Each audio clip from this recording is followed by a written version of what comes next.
So I'd like you to imagine a North America slightly different from the one that exists today. In this North America, the director of the largest hospital in Philadelphia laments that Jews are having babies and forbids Jews from entering the hospital unless it's an emergency. In this America, in Palm Beach County, the pastor at the largest church organizes chief pastors around the country, hundreds of them, to issue a religious edict forbidding Christians from selling or even renting apartments to Jews. City Councilor Philadelphia proposes separate bus lines for Jews because they smell bad and they spread diseases. President of the City Council of Brooklyn kicks Jews out of their apartments in the middle of the winter. Mayor of Charlotte, North Carolina, orders police to round up all the Jews in town, stick them on buses, and drive them straight out of town. Mayor of Sacramento forces all the Jews in town into just one separate sector of the city. Mayor of Los Angeles puts red flags about the town and announces that now the Jews constitute 10% of the population, that the city is at war with them. The chief of the Department of Homeland Security says, why can't Jews accept that America belongs to the white Christian man? And vows that he will make the Jews' lives miserable until they leave. An Attorney General, Eric Holder, passes new regulations which allow Jews to be rounded up, arrested, and jailed for even the smallest crimes without even granting them the right to a fair trial to defend themselves in a court of law. Now, of course, everything I've just told you is completely fictitious, doesn't exist, and hopefully it never will exist. But that is exactly the situation in Israel today, not towards Jews, but towards Africans. So not in Philadelphia, but its sister city of Tel Aviv, the director of the largest hospital, Ichilov Hospital, lamented that Africans were having babies and forbade Africans from entering unless it's an emergency. Not in Palm Beach County, but its sister city of Tzfat, where the chief rabbi organized chief rabbis around the entire country to issue a religious edict forbidding Jews from renting or selling apartments to non-Jews, general, and Africans specifically. Not Philadelphia, but again, sister city of Tel Aviv, where a city councilor proposed separate bus lines for Africans because they smell bad and they spread diseases. And not in Brooklyn, but the sister city of Bnei Brak, where the mayor kicked Africans out of their apartments in the middle of the winter. And not Charlotte, but a sister city of Chedera, where the mayor ordered police to round all the Africans up and drive them out of town in the middle of the night. And not Sacramento, but Ashkelon, where the mayor forced Africans to live in only one separate section of the city. And not LA, but in Eilat, sister city, where the mayor put red flags about the town and said that now that Africans are 10% of the population, that the city is at war with them. And not the Department of Homeland Security, but its Israeli equivalent, the Ministry of the Interior, who said, why can't Africans accept that Israel belongs to the white man, and vowed to make their lives miserable until they leave. And not the Attorney General of the U.S., Eric Holder, but the Attorney General of Israel, Yehuda Weinstein, who instituted practices to arrest and jail Africans for any suspicion of a crime without even giving them the right to a fair trial. And this isn't theoretical, this happens on the daily. To understand how far back you would have to go in American history to reach a similar state of affairs, you would actually have to return to 1850, which is when Congress passed the Fugitive Slave Act, under which any white person just had to accuse a black man or woman of being his or her slave. Police would be required to arrest them on sight, take them down to the South. They had no right to appeal, to take it to a court to defend themselves. And I'll give you an example of how this plays out so you can understand. So let's say you're an African man or woman and you're riding your bike down the street, Tel Aviv. Cop will stop you. Say, is that your bike? You say, of course, that's my bike. Well, can you prove it? What do you mean by that? It's my bike. Well, do you have a receipt for it? Can you prove that you paid for it? No, I bought this bike 8 months ago. I don't carry around receipts from 8 months.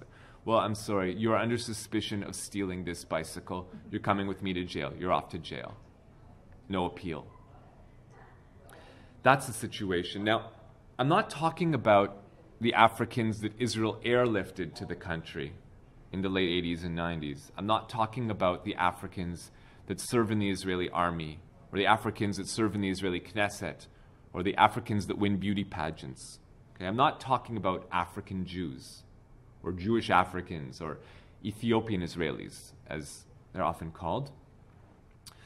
Of course, Jewish people of color experience racism in Israel. There's white supremacy there as much as there is here. And there, as here, people with less pigment often feel that they deserve more privileges than people who have more pigment. White supremacy, and also nativism is a problem there, as here. So people who immigrated less recently often believe they deserve more privileges than people who immigrated more recently. And of course, classism is also a huge issue, where people who have amassed more stuff believe that they deserve more privileges than people who have amassed less stuff.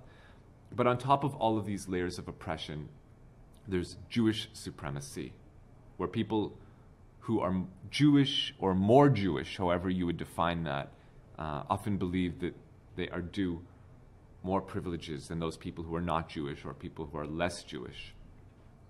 So I'll explain how this plays out, all these systems of oppression on top of one another. So this is a tract that was written about Tel Aviv, published in Haaretz newspaper where I used to report and edit. I'll read it to you. In the corners of the living quarters of the Africans, you will find the filth, card games played for money, residents getting drunk, and prostitution.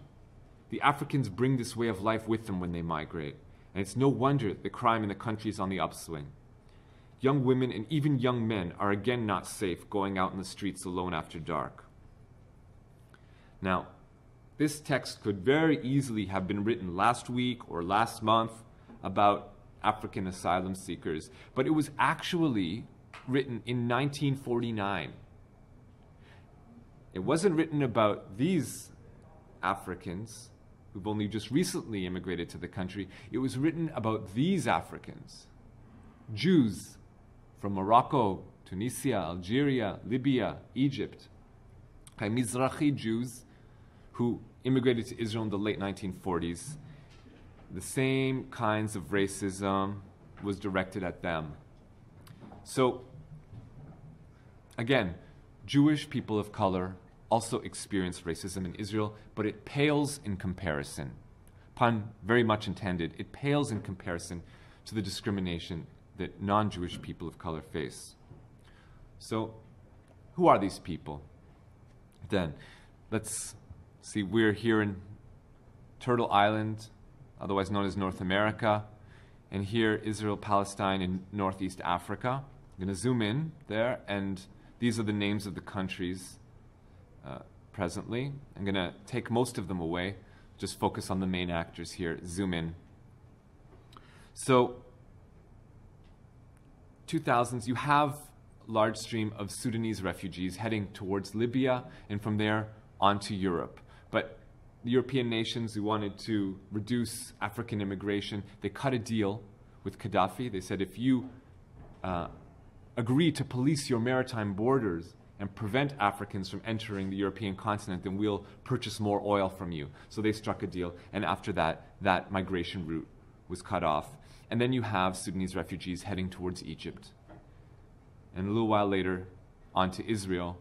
Soon after, Eritrean refugees also began following the same migration route. And so people ask me, well, why wouldn't these refugees just stay in Egypt? What was wrong there? Why did they have to continue on to Israel? Well, New Year's Eve 2006, Sudanese refugees in Egypt demanding their refugee rights, protesting in front of the United Nations offices in Cairo. Egyptian police come in and just beat and shoot and kill dozens of men, women, and children, Sudanese refugees. So at this point, no Sudanese refugee feels safe in Egypt, and that's when you have 2006, the beginning of the flight across the Sinai Desert towards Israel. And that's when you have the following year, in 2007, as I spoke earlier, the mayor of Khadera ordering police to round up all the Africans in town, stick them on a bus, and drop them off in some park the next town over. And remember, at this point, it's just a few dozen families. But even that was too much. And before you say, well, this must be some marginal phenomenon, must be an extremist who did this, we'll recognize that this politician, the mayor of Khadera, openly embraced by Benjamin Netanyahu. They campaigned together in elections, and the following year, 2009, you have Benjamin Netanyahu running for Prime Minister of Israel, winning the election, becoming Prime Minister, and now these policies are brought in to the Prime Minister's office, taken to the national level. And the first thing that Netanyahu does when he's elected to power is he appoints as his interior minister, that pivotal position that has a great deal of power over who enters the country and who isn't allowed entry into the country. And he appoints as his interior minister Eli Yishai, then the leader of the openly Jewish supremacist Shas party. This is where the spiritual leader of the Shas party announces that non-Jews were created by God in order to serve Jews. That's their sole purpose on the planet, according to the spiritual leader of the Shas party. And so this is what informs their policies. Now they've got their hand on the lever, deciding who enters and who doesn't. And so first thing they do is they take away from the United Nations the capacity to determine who's deserving of refugee status and who isn't, and they create their own infrastructure. And they brought in a man to do so, this man here, a man by the name of Joel Moss. And like me, Jewish man, also Canadian, he had for many years worked for the Canadian government in the capacity of determining refugee status. People who immigrated to Canada, going over their case files. And because of his years of experience at this work, and because he, as an Orthodox Jew, he felt affinity for the state of Israel, wanted to contribute, he uprooted himself and moved across the Atlantic, moved to Israel so that he could help create an Israeli infrastructure for dealing with what was the first wave of non-Jewish immigration to the country in its history. And so after he had done this, after the government brought him in and to set up this new asylum seeker infrastructure, this is what he had to say. We, with the United Nations and the U.S. Department of Homeland Security, we trained Israeli officers to the highest international standards. But the system is basically carved out to reject claims. The state is doing just about everything it can to not implement the spirit of the Geneva Convention. Instead of judging claims effectively, it's deterring refugees from coming or staying here.